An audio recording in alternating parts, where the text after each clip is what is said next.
अपने स्वरूप बोध के पथ पर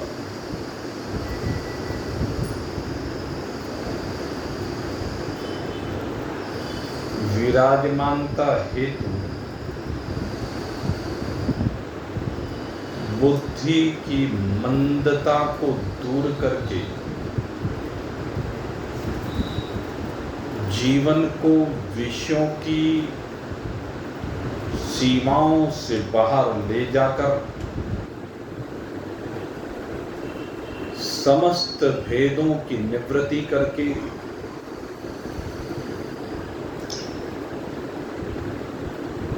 अपने प्रतिष्ठा में, अपनी अचलता में, अपनी आनंद स्वरूपता में विराजमानता हेतु निरंतर प्रबल जिज्ञासा के साथ अपने पग आगे बढ़ाते स्वयं स्वरूप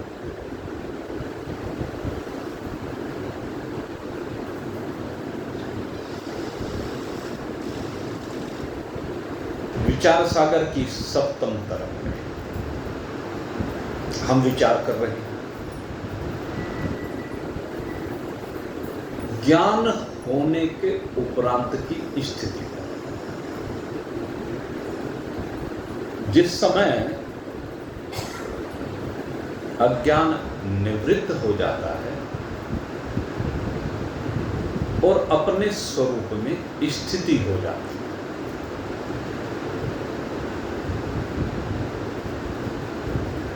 ज्ञान की स्थिति का मतलब समता का भाव। और समता कौन सी? चराचर जगत में एक सम रूप से अपने आप का अवलोकन करना। यहां पर उस समता की बात नहीं की गई, हानि और लाभ, जय और पराजय, मान और अपमान इत्यादि जो भाव हैं उनकी बात नहीं की जा रही। उन भावों की सीमाओं से तो साधना काल में बाहर निकल जाता है जिज्ञासु। ज्ञान की स्थिति में जो समता है उसमें केवल और केवल एकमात्र ब्रह्म में स्थित, चराचर जगत में एक ब्रह्म के अतिरिक्त और कुछ अवलोकित ही नहीं होता। इसीलिए कहा कि ज्ञानी का कोई व्यवहार ही नहीं, ज्ञानी के ऊपर कोई नियम ही नहीं, क्योंकि नियम द्वैत और त्रैत में होता है, नियम अनेकता में होता है, नियम भिन्नता में होता है। जब अनेक है ही नहीं, केवल एक है, जब अपने से भिन्न कुछ है ही नहीं, अभिन्न है, तो कैसा नियम, कैसा व्यवहार? व्यवहार जब भी होगा वो दूसरे के लिए होगा, और जहां दूसरा है ही नहीं तो फिर कौन से व्यवहार की बात करें? यहां पर केवल और केवल अपना आपा मात्र शेष रह जाता है। और ये जो बात एक आक्षेप किया, ये एक शंका की कि ज्ञानी भोजन में तो प्रवृत्त होता है, तो उस बात को भी कहते हैं कि भोजन की बात करें या अन्य शरीर के व्यवहार की बात करें। कहते ज्ञानी का इन सब चीजों से भी वास्तव में कुछ संबंध ही नहीं रहता। शरीर निर्वाहक जो भोजन आदि हैं, कहते उनमें जो प्रवृत्ति है वो राग के कारण नहीं। भोजन में कोई राग ये तो राग से विरहित प्रारब्ध से प्रवृत्ति है। और ये ज्ञानी में नहीं, ये शरीर में है, आत्मा में नहीं। भोजन शरीर के लिए है, मुझ आत्मा का भोजन नहीं है। आत्मा में भोजन नहीं। और शरीर में भी जो भोजन की बात की गई वो केवल इस शरीर की निवृत्ति तक है, क्योंकि प्रारब्ध की वायु शरीर को बहाकर ले जा रही है, एक सूखे पत्ते की भांति। सूखे पत्ते को वायु उड़ाकर ले जाती है, बहाकर ले जाती है, और बीच बीच में वो जीर्ण शीर्ण होते होते कब वो लय को प्राप्त हो गया मिट्टी में, पता नहीं चलता।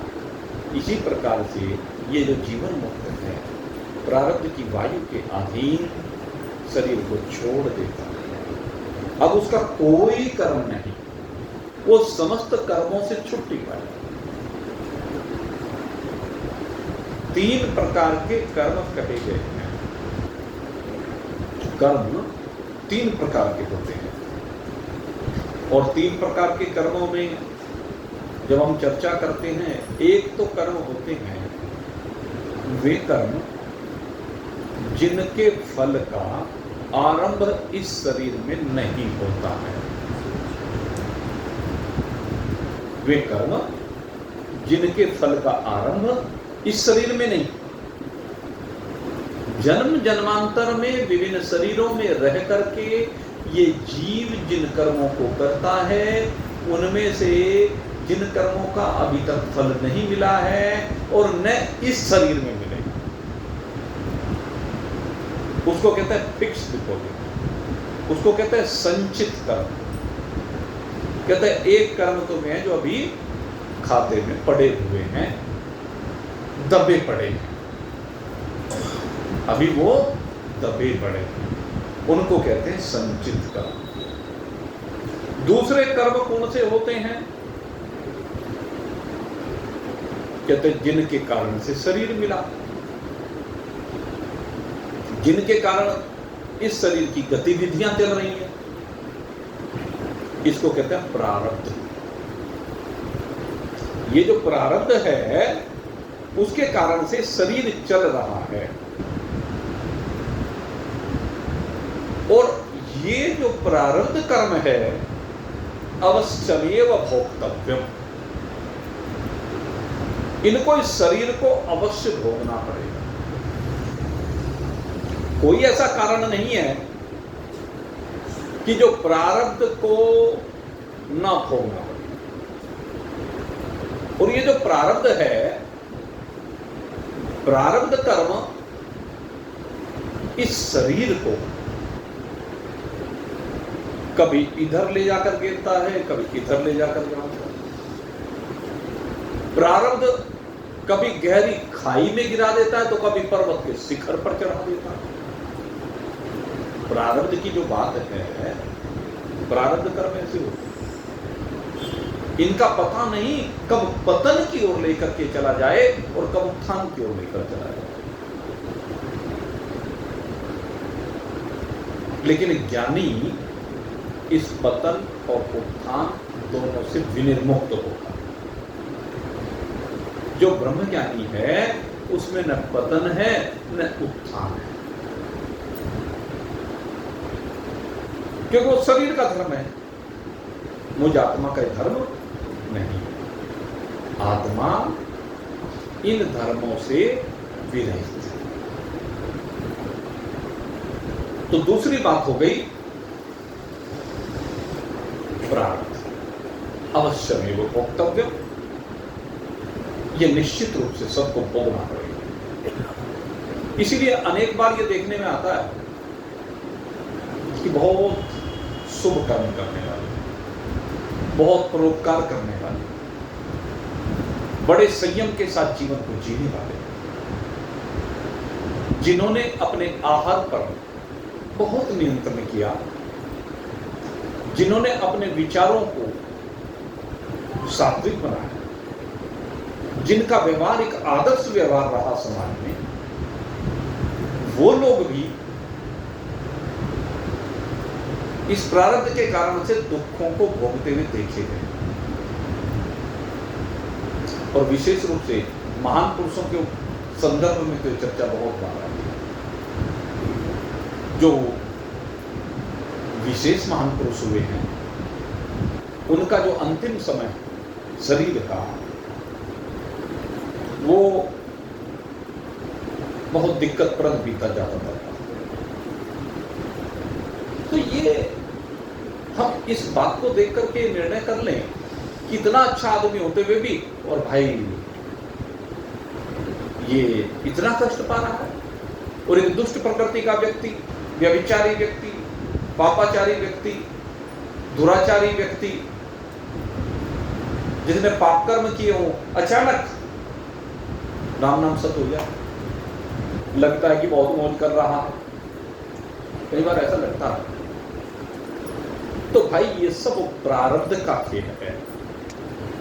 प्रारब्ध माने पूर्व जन्मों में जो कर्म किए गए, ये उन पूर्व कर्मों को खा रहा, या कह लीजिए जैसे कहते हैं ना, ये बाप की कमाई खा रहा। अपने आप तो निठल्ला है, अपने आप तो कुछ करता नहीं, माँ बाप बढ़िया संपत्ति छोड़ कर गए तो उसी से ऐश कर रहा है। तो प्रारब्ध ऐसी ही चीज है, या कह लीजिए पिता के ऋण को चुका रहा है, अगर नीचे की ओर जाना, यानी पूर्व जन्मों के कर्मों के भोग उनको चुका रहा। तो प्रारब्ध का खेल ऐसा है। तो प्रारब्ध के जो फल आएंगे वो तो झेलने पड़ेंगे, और वो अनुकूल प्रतिकूल दोनों आएंगे। और तीसरी बात है, जो तीसरे कर्म होते हैं उनको कहते हैं आगामी या क्रियमान कर्म। आगामी कर्म यानी जो वर्तमान में हम कर रहे हैं। और देखो, वर्तमान में जो कर्म होते हैं उनमें दो प्रकार के कर्म होते हैं। यद्यपि यहां पर उसका डिवीजन नहीं किया, लेकिन मैं कर रहा हूं। वर्तमान में जो हम कर्म करते हैं उनमें भी दो चीजें हैं। एक कर्म तो प्रारब्ध भोग के वशीभूत है, उसके निमित्त से हुआ है, तो वो प्रारब्ध का जो कर्म है वो इस गिनती में नहीं आता, क्योंकि आगे वो फल उत्पन्न नहीं करता। वो तो पूर्व का भोग है। पूर्व में जो कर रखा है वो प्रारब्ध में जब फल आया तो भोग करके निवृत्त हो गया, तो उसको कर्मों की श्रेणी में हम नहीं रखते हैं। पूर्व किए कर्म के कारण से आज ये लिखा गया कि आज के दिन हमारे हाथ में 10 लाख रुपए आएंगे, तो उस 10 लाख रुपए जो आए वो 10 लाख रुपए प्रारब्ध से आए, तो हमारा कर्म नहीं माना जाएगा। या प्रारब्ध में आज लिखा कि आज रसगुल्ले खाने को मिलेंगे, खा लिया तो कर्म में गिनती नहीं होगी। प्रारब्ध में लिखा कि आज एक्सीडेंट होना, तो आपके कर्म की गिनती में नहीं आएगा। तो एक तो कर्म ये है जो प्रारब्ध से आपको मिले, प्रारब्ध में यानी पूर्व का फल मिला, तो उनको हम कर्मों की गिनती में नहीं रखते हैं, वो कर्मों की गिनती में नहीं आते। और दूसरे इनसे अलग, इन कर्मों को हम क्रियमान कर्म कहते हैं, या बहुत सी जगह अच्छे कर्मों को हम पुरुषार्थ कहते हैं। इनमें से अच्छे कर्मों को पुरुषार्थ कहते हैं, सबको पुरुषार्थ नहीं कहा। तो ये जो क्रियमान कर्म है, अब इन क्रियमान कर्मों के बारे में स्पष्ट सिद्धांत आपको बताया हुआ कर्म चक्र का। कुछ कर्म ऐसे होते हैं जिनके फल शीघ्र मिल जाते हैं, कुछ के फल मिलने में समय लगता है, और कुछ में बहुत समय लगता है, और कुछ में तो इतना समय लगता है कि जीवन ही समाप्त हो जाता है, लेकिन उनका फल नहीं मिल पाता। तो वो कहाँ गए? वही संचित कर्मों में चले। तो इस प्रकार से 3 प्रकार के कर्म ये हुआ कर्म। पहले कर्म संचित कर्म, दूसरे कर्म प्रारब्ध कर्म, तीसरे कर्म क्रियमान या आगामी कर्म। अब ये जो 3 प्रकार के कर्म हैं, तो इन 3 प्रकार के कर्मों को अब हम ज्ञानी पर अप्लाई करें, क्योंकि बात ज्ञानी के व्यवहार की चल रही। कहते ज्ञानी के तीनों ही प्रकार के कर्म भी नहीं है, ये तीनों प्रकार के कर्म भी ज्ञानी के नहीं हैं। कहते कैसे? कहते सबसे पहले बात की हमने संचित कर्मों। कहते जब अपने स्वरूप का बोध हो जाता है, जब अविद्या की होली जला दी जाती है, बता रहे थे ना आपको, अविद्या की होली जल जाती है और ज्ञान का प्रकाश जीवन में हो जाता है। ये भजन तो गाना बहुत आसान है, क्योंकि जीवन में जब विषयों की आंधी चलती है ना, ये लालच की, स्वार्थ की आंधी जो चलती है ना, ये आसक्ति की जब आंधी चलती है ना, तो भाई हमने अच्छों को देखा, डामाडोल हो जाता। ये ऐसी चीजें कहना बहुत आसान है, भजन गाना बहुत आसान है, उसका आनंद लेना बहुत आसान है, लेकिन उसको अपने जीवन में जीना और जीवन में उतार करके दिखाना, यही है साधना। कोई कोई बिरला होता है जो वास्तव में इस चीज को उतार पाता है अपने जीवन में, और उसके लिए सब स्वार्थों से, छल कपट से, परसों भी आपको बताया था, स्वार्थ की सीमा से बाहर निकलना पड़ेगा, विषयों की लोलुपता से बाहर निकलना पड़ेगा, क्योंकि ज्ञान होने में 3 बाधाएं परसों आपको बताई थी। सबसे पहले विषयों की आसक्ति, विषयों में ऐसी आसक्ति कि न तो नमक छोड़ा जाता, न मिर्च छोड़ी जाती, न वस्त्रों का आकर्षण छोड़ा जाता, न आभूषणों का आकर्षण छोड़ा जाता, न खाने का आकर्षण छोड़ा जाता, न किसी को लेक्चर देने का आकर्षण छोड़ा जाता, न अपनी प्रशंसा सुनने का, पता नहीं क्या क्या नहीं छोड़ा जाता, न राग छोड़ा जाता, न द्वेष छोड़ा जाता। समता की बात तो कर दी कि राग और द्वेष, राग और द्वेष हटे तो समता बने, ये बात सही है, राग और द्वेष के हटने से समता बनती है, लेकिन जरा अपने अंदर झांक कर देखो तो सही, सब अपने अंदर झांक कर देखो कितना राग है, कितना द्वेष है, और जब तक राग है और द्वेष है तब तक ज्ञान नहीं हो सकता। अविद्या, अस्मिता, राग, द्वेष और अभिनिवेश, योग दर्शन में ये 5 क्लेश कहे गए हैं, और जब तक इन 5 क्लेशों से निवृत्ति नहीं होती है तब तक ज्ञान नहीं होता। जब तक ये नासमझी दूर नहीं होती है, जब तक ये माया का खेल समझ में नहीं आता है, जब तक ये राग द्वेष और मरने का भय, ये बड़ा सताता है आदमी को। दूसरे जन्म की बहुत कल्पना करता है, ज्ञानी में जन्म है कहां? यूं ही अजी भगवान ऐसा जन्म दे आगे, इस जन्म में बात ना बने, जब तुझे अपने ऊपर विश्वास ही नहीं तो अगला जन्म तो होगा। विश्वास तो अपने में जन्म की कल्पना क्यों कर रहा है? जो जन्म की कल्पना करेगा उसे ज्ञान कहां से हो जाए? आत्मा का जन्म है ही नहीं, जब जन्म नहीं तो मरण नहीं, तो अपने में मरण की कल्पना क्यों कर रहा है? निश्चात्मिका बुद्धि, सबसे बड़ी बात है निश्चात्मिकता, अटलता, अचलता, स्थिरता, अपने निश्चय। तुझे अपने ऊपर ही जब विश्वास नहीं तो दूसरे के ऊपर क्या विश्वास हो? विश्वास अपने ऊपर करना चाहिए। जो तेरा ज्ञान है वो पक्का है, इसके ऊपर विश्वास कर। जब तूने शास्त्र से सीखा कि मैं अजर अमर अविनाशी हूं, तो अजर अमर अविनाशी हूं, इसमें संशय क्यों करता है? जब शास्त्र ने कहा कि तेरे में जन्म है ही नहीं, तो अजो नित्यो शाश्वत हो, तो अजन्मा है, अजो है। जब तू अजन्मा है तो तू जन्म की कल्पना क्यों कर रहा है? जब तो अमर है तो तू मरने की कल्पना क्यों कर रहा है? इन कल्पनाओं से तुझे बाहर निकलना पड़ेगा। जब तक इन कल्पनाओं में जीता रहेगा ना, तो ये जन्म और मरण का चक्र समाप्त नहीं हो सकता, क्योंकि ये जन्म और मरण का जितना भी खेल है ये सारा स्वप्न ही है, ये सारी तेरी स्फुरना ही है, ये तेरे मन का संकल्प ही है। इस मन को अगर मारना है तो इस मन को निर्संकल्प बना। जब तक मन को निर्संकल्प नहीं बनाएगा तब तक मन मरेगा नहीं, और जब तक मन में संकल्पों की न जाने फुलझड़ियां, न जाने कितनी फुलझड़ियां जलती रहेंगी, तब तक मन कैसे मरेगा। अग्नि में जब तक आहुति देता रहेगा तो अग्नि शांत कैसे होगी।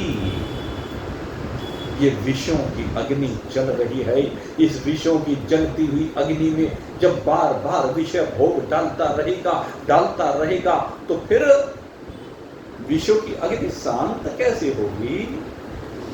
अगर विषयों की अग्नि को शांत करना है, यज्ञ की वेदी पर बैठे हुए पूर्ण आहुति के बाद अगर यदि आहुति फिर भी डालेगा तो अग्नि शांत नहीं होगी। पूर्ण आहुति का अर्थ यही है, ओम सर्वं वै पूर्णत्वं स्वाहा। ये पंडित जी आ गए, ये आहुति डलवाते हैं ना लास्ट में। ओम पूर्णमदः पूर्णमिदं पूर्णात् पूर्णमुदच्यते पूर्णस्य पूर्णमादाय पूर्णमेवावशिष्यते। इसका मतलब क्या है? अब मैं सब कुछ की आहुति, हे परमात्मा, हे अग्निदेव, इस ज्ञान की अग्नि में मैं सब कुछ की आहुति दे रहा हूं, और ये ज्ञान की अग्नि सब कुछ को जला करके भस्म कर दे। अब कुछ भी शेष ना रहे। अब ये पूर्ण आहुति है, ये अंतिम आहुति है। जब कुछ भी ना रहे, कोई राग ना रहे, कोई द्वेष ना रहे, अविद्या ना रहे, अस्मिता ना रहे, अविनेश ना रहे, परिग्रह ना रहे, सबसे छुट्टी का है। एक अपने आप में विराजमानता, एक अपने आप में ठहराव, शरीर के भाव से बाहर निकल करके ठहराव की ओर आओ। तभी ये कर्मों से छुट्टी पाएगा। संचित कर्म, संचित कर्म का मतलब क्या है? सारा खेल तो वही है ना, सब कुछ उसी में धरा है। जो तूने संचित कर रखा है, यहाँ की बात कर के वहां की बात कर, धर्मराज के खाते की बात कर या यहाँ के खाते की बात कर, कहाँ डाल रखा?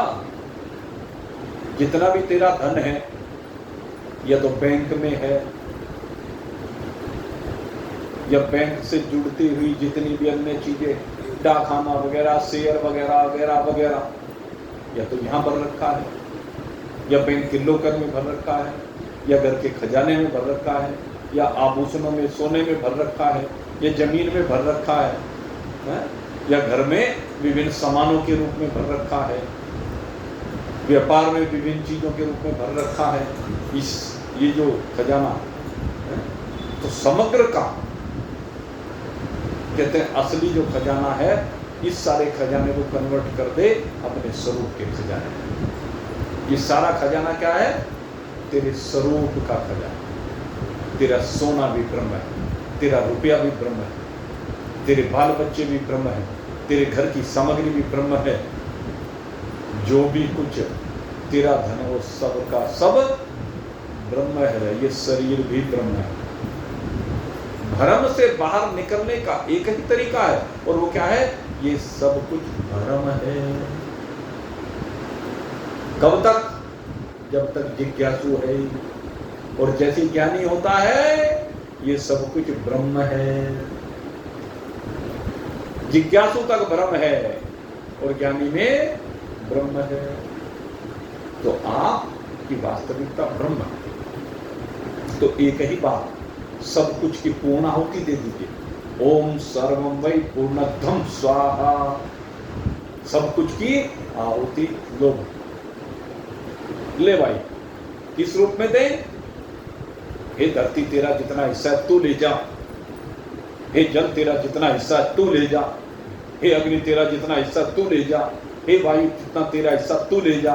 हे आकाश, जितना तेरा हिस्सा तू ले जा। हे प्रकृति, जितना तेरा हिस्सा तू ले जा। और सब ले जाके क्या बचे? कहते हैं बस मैं जो कुछ खाली होकर के सबसे बचूं, सो मेरी वास्तविकता, और उस वास्तविकता से ही इन सब का अस्तित्व है, क्योंकि ये सब इसी में आरोपित है। तो ये त्याग कीजिए, ये समझ पड़ा। फिर प्रारब्ध शरीर की कैसी हो, एसी में रहने की हो, या धूप में पड़े रहने की हो, या पहाड़ के शिखर पे पड़े रहने की हो, जहां की प्रारब्ध हो शरीर तो वहीं ले जाए प्रारब्ध, कोई बात नहीं। हमें क्या, हम आत्मा इस शरीर से बिल्कुल विलग है, मुझ आत्मा का इस शरीर से कोई संबंध नहीं है, मैं असंग हूं। तो इस प्रकार से ये जो 3 प्रकार के कर्म कहे गए, इनको हटाने हैं, और हटाने का मतलब समझना है।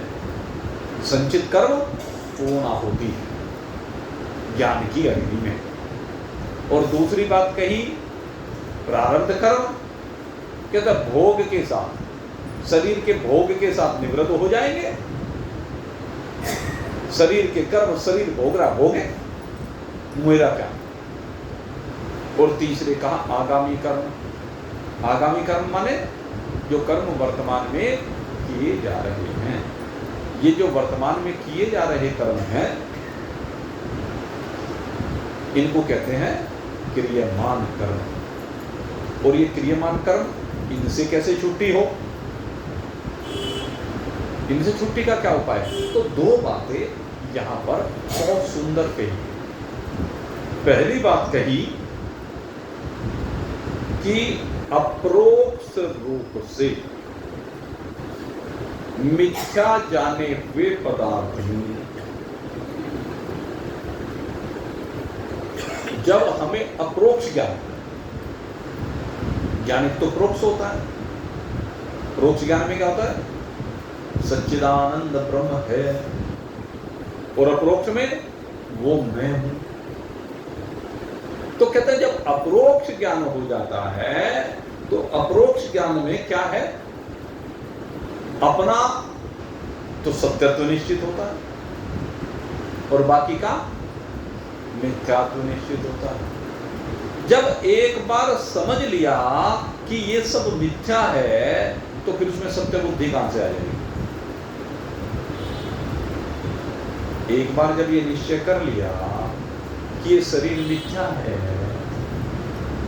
पंचभूतात्मक जो ये शरीर है ये मिथ्या है, तो फिर इसमें सत्य बुद्धि कहां से आएगी? इसको फिर सच कैसे मानेगा? एक बार समझ में आ गया ना कि सिनेमा के पर्दे पर दिखने वाले पात्र मिथ्या हैं। जब सिनेमा के पर्दे पर दिखने वाले पात्र मिथ्या हैं, उस पर चलने वाली रेलगाड़ी हमारे ऊपर नहीं चढ़ रही है, उस पे होने वाले युद्ध में हम भाग नहीं ले रहे हैं, उसमें सताए जाने वाले पात्र के साथ हम रो नहीं रहे हैं, उसमें हंसने वाले पात्रों के साथ हम हंस नहीं रहे हैं। हमारा खेल उसके साथ जुड़ाव का नहीं है।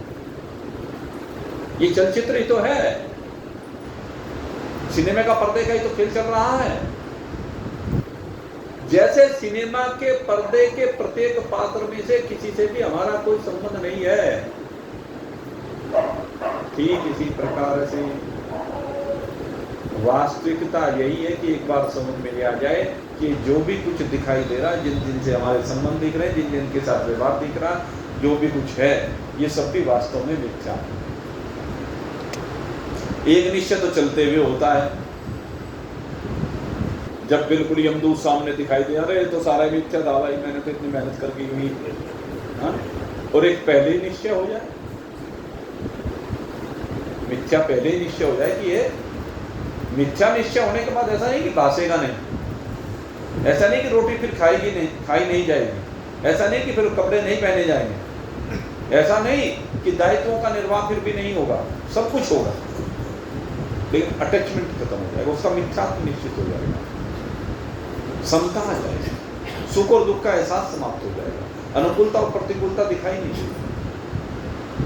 ये है तो इन सीमाओं से ज्ञानी बाहर निकल जाता है जब उसकी समझ में आ जाता है कि ये मिथ्या है। तो फिर उसमें सत्य बुद्धि कैसे हो जाएगी? और जब सत्य बुद्धि नहीं होगी तो जब प्रारब्ध आएगा या जब आप क्रियामान कर्म करेंगे तो उससे चिपकाव होगा क्या? शरीर से कोई कर्म होगा तो उससे चिपकाव बनेगा क्या? शरीर किसी कर्म के फल को भोगेगा तो उससे चिपकाव बनेगा क्या? जब पहले ये निश्चय करे कि शरीर मिथ्या, तो जहां से कष्ट आया वो भी मिथ्या। दोनों की मिथ्यात्व दृष्टि, और ये मिथ्यात्व दृष्टि हो जाने के बाद फिर कहते जब सत्य बुद्धि नहीं होगी तो फिर कर्म कैसा? जब सत्य बुद्धि नहीं है, जैसे स्वप्न में कर्म सारे हो रहे हैं, स्वप्न सबसे बड़ा उदाहरण है।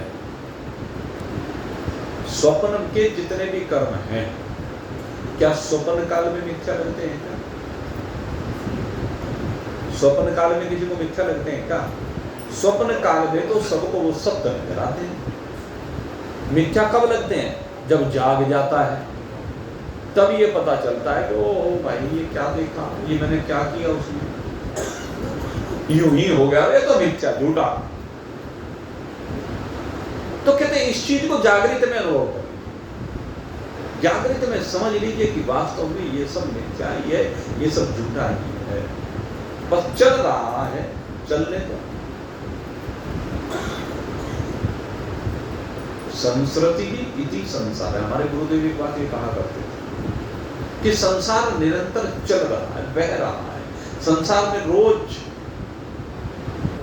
सब भाग रहे, भागम भाग, भागम भाग, भागम। लेकिन आज तक ये संसार पहुंचा कहीं, वहीं का वहीं, संसार कहीं नहीं पहुंचा। धरती इतनी घूम रही है, इतनी स्पीड से घूम रही है। धरती की स्पीड देखो, कितनी जबरदस्त स्पीड है। अपनी धुरी पे भी घूमती है, सूरज के चारों तरफ भी घूमती है, ऐसी भी घूम रही है, ऐसी भी घूम रही है, लट्टू की तरह से अपने आप यूं भी घूम रही है और उसके सूरज के चारों तरफ भी घूम रही है।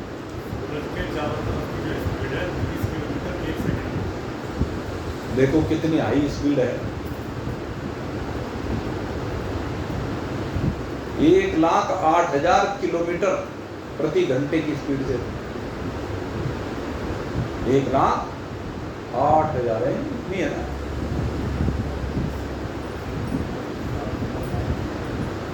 ऐसी 1800 को 1 मिनट की 18 चिक्का 108। 1,08,000 किलोमीटर प्रति घंटा है क्या यहाँ की स्पीड?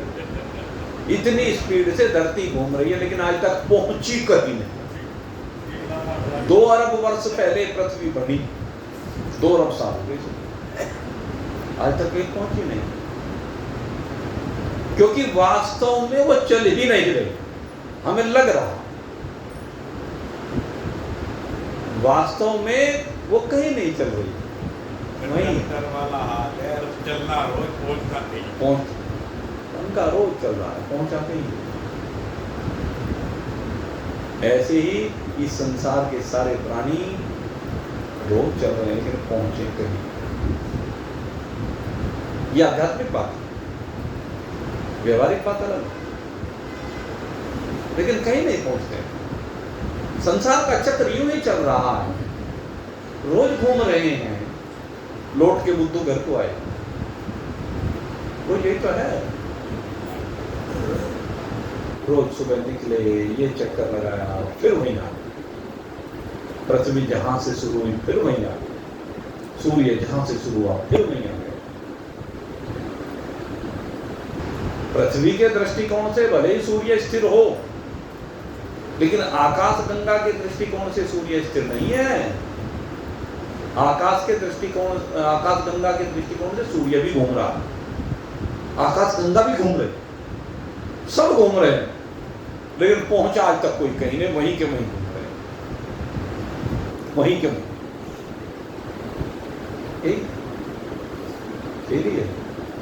इसलिए ये बात समझ लो,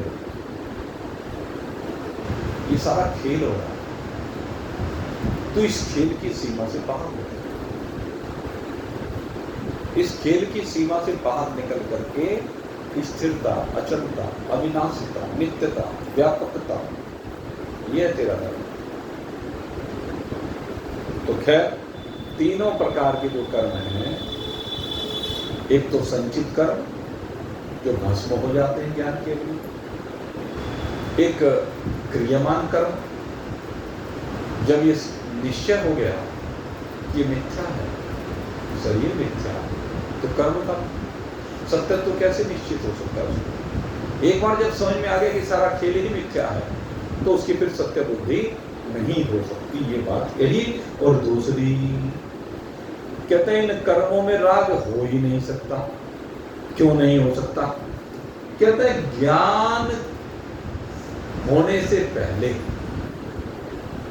जो अधिकारित्व के लक्षण है, उन अधिकारित्व में क्या क्या कहा?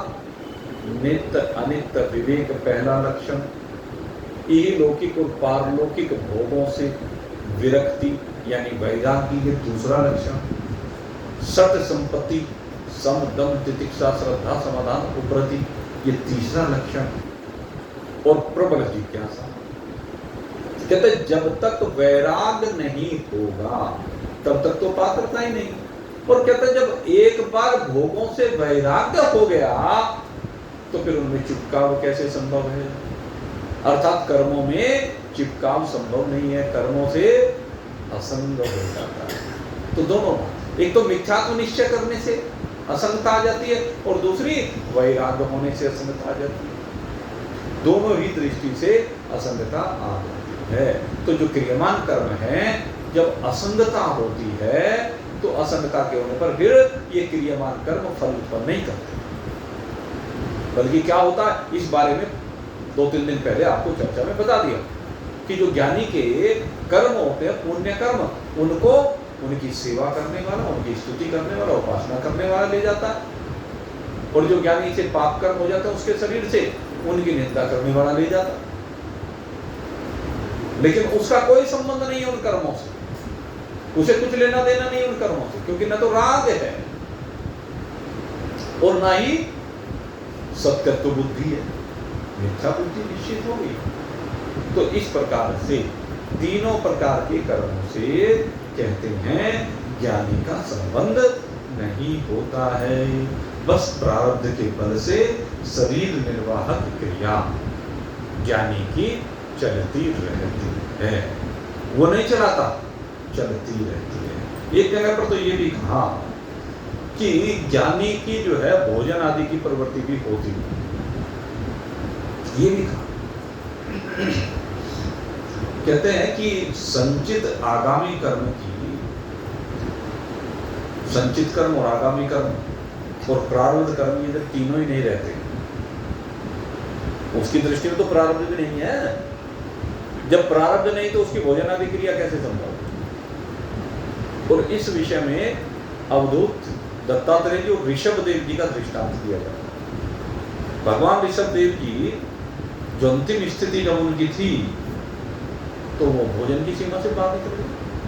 और ज्ञान की जो सप्त भूमिकाएं हैं, मैं आपको बताऊं, ज्ञान की सप्त भूमिकाएं होती हैं। उन सप्त भूमिकाओं में 3 तो साधकों की भूमिका है। प्रारंभिक जो 3 है, शुभेच्छा, विचारणा, तनुमानसा, ये तो साधक है। इसे श्रवण मनन निध्यासन भी आप कह सकते हैं। वो बहुत विस्तार से मैंने इसकी चर्चा आपके सामने कई बार की। चौथी स्थिति होती है सत्व भक्ति। इस चौथी स्थिति में साधक से सिद्ध बन जाता है। चौथी जो ब्रह्म ज्ञान की स्थिति है, इसमें साधक से सिद्ध का बनना, सत्वापत्ति अर्थात अपने अंदर सत्य यानी ब्रह्म तत्व का बोध हो जाना है, सत्वापत्ति है। 5वीं जो अवस्था है वो असंशक्ति की है। असंशक्ति की स्थिति में क्या होता है कि केवल जब शरीर को भूख आदि लगती है तो उस समय इसमें भोजन आदि शरीर में डाल लेना। सर्दी लगी तो शरीर के ऊपर वस्त्र डाल देना। इस तरह की क्रियाएं असंशक्ति की भूमिका में चलती रहती।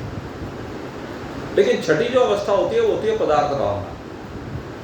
इस पदार्थ भावना में उसको अपने भोजन आदि का भी कोई ध्यान नहीं रहता, भोजन की भी बात नहीं रहती। लेकिन अगर कोई ले आता है, खिला देता है, तो उसको ग्रहण कर लेता है, ये पदार्थ भावना कहलाता है।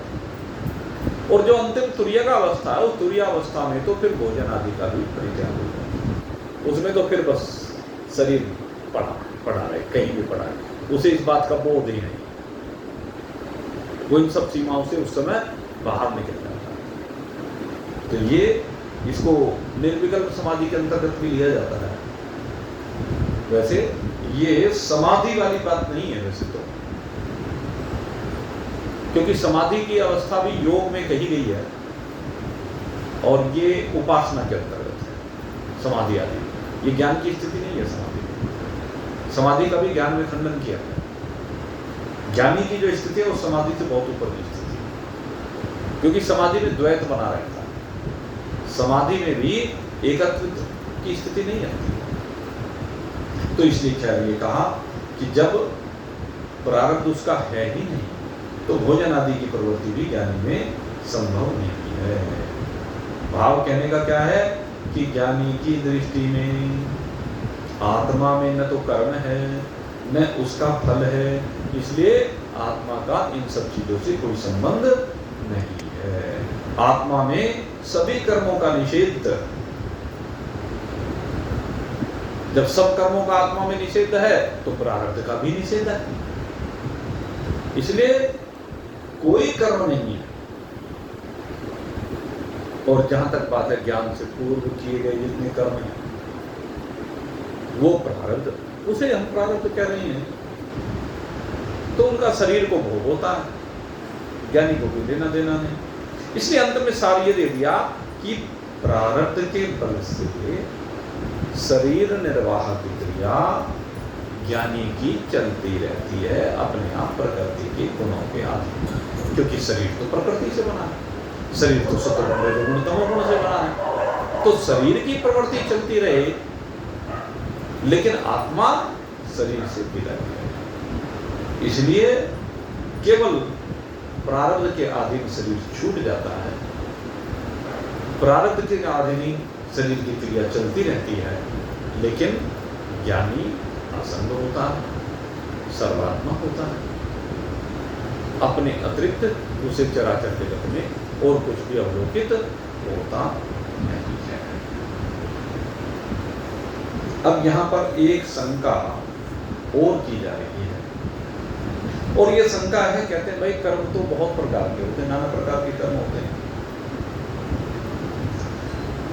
और एक कर्म जो है, एक ही कर्म से अनेक शरीरों का आरंभ भी हो जाता है।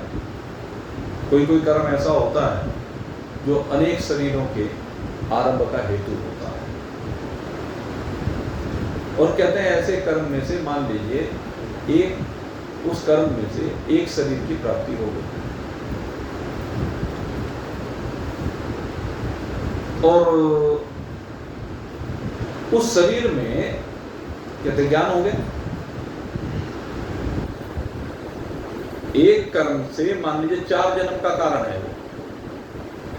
अब आप मुझे यहां पर शंका कर सकते हैं कि एक ही कर्म 4 जन्म का कारण कैसे हो सकता है? एक ही कर्म, तो इसमें जय और विजय का दृष्टांत सबसे बेहतर है। जय और विजय का जो दृष्टांत है, जय और विजय को जब सनकादिक ऋषियों ने साफ दिया तो क्या कहा? अनेक जन्मों तक राक्षस हो गए, लेकिन फिर भगवान ने प्रार्थना की तो उन्होंने उसको कम किया कि 3 जन्म। तो ऐसे कर कि कर्म तो एक ही हुआ, सनकादिक ऋषियों का अपमान। एक कर्म अनेक जन्मों का कारण हो गया, लेकिन कहते हैं जो पहला जन्म हुआ, जैसे हिरण्याक्ष हिरण्यकशिपु के रूप में हो गया पहला जन्म होगा, तो कहते हैं अगर पहले ही जन्म में अपने स्वरूप का बोध हो गया तो कहते फिर बाकी के जन्म तो होने चाहिए। तो कहते कि नहीं, अगर हिरण्याक्ष और हिरण्यकशिपु को अपने स्वरूप का बोध हो जाता, लेकिन आसुरी प्रकृति थी, इस तरफ तो ध्यान ही नहीं था। लेकिन अगर किसी को हो जाए तो कहते हैं फिर आगे के जन्मों की श्रृंखला नहीं होगी, वो कर्म से फिर संबंध समाप्त हो गया। तो इस प्रकार से ज्ञानी के अंदर कोई व्यवहार, कोई नियम, कोई परंपरा, कोई कानून, ये सब चीजें ज्ञानी के ऊपर लागू नहीं होती। ज्ञान होने के उपरांत वो किसी लोक को भी नहीं जाता, वो कहीं गमन नहीं करता, न तस्य प्राण उत्कर्मणति, उसके प्राण फिर किसी लोक को नहीं जाते हैं।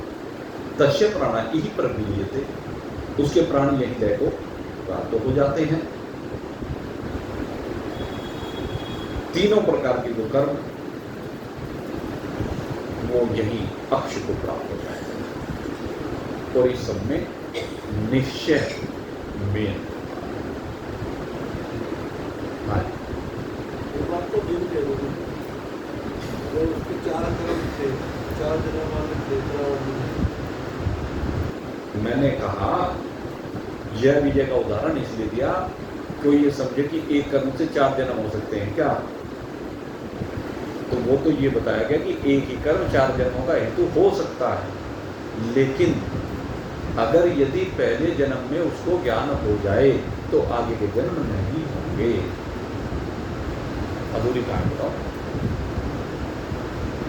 अगर यदि ज्ञान नहीं हुआ तो फिर तो चलती रहेगी श्रृंखला, वो सांप से भी मुक्ति, क्योंकि उसका निश्चय हो जाता है पक्का।